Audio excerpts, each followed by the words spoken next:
Matapos sabihan ni Ant-Man si Jake LaRavia na hindi niya ito kilala, ngayon naman ay patuloy itong umuukit ng pangalan para dito sa LA Lakers.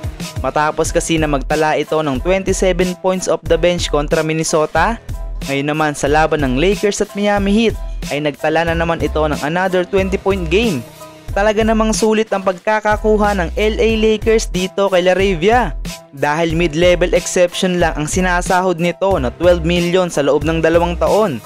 Habang ang pinalitan naman niya na si Dorian Finney-Smith ay doble ang sinasahod nito kumpara sa kanya na merong 12.7 million per year.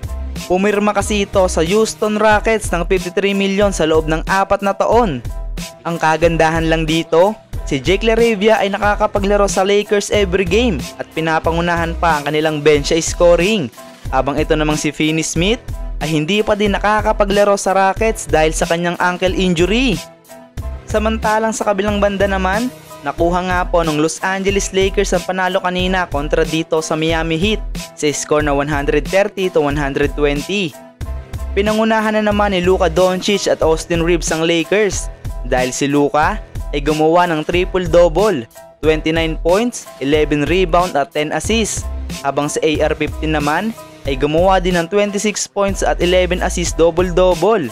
Habang pinangunahan naman ni Jake LaRavia ang LA Lakers scoring off the bench.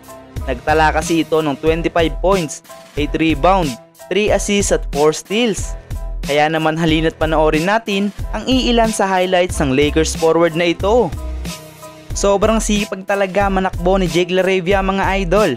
Kaya naman, nang makuha ni Luka Doncic ang bola, ay nakita siya agad nito sa fast break. Easy 2 points tuloy yan para sa kanya. Sa play naman na ito mga idol, ay ang ganda ng cut na ginawa niya. Kaya naman, nakita ulit siya ni Luka Doncic para sa isang easy layup. Wala din talagang takot na sumalaksak itong si LaRavia mga idol.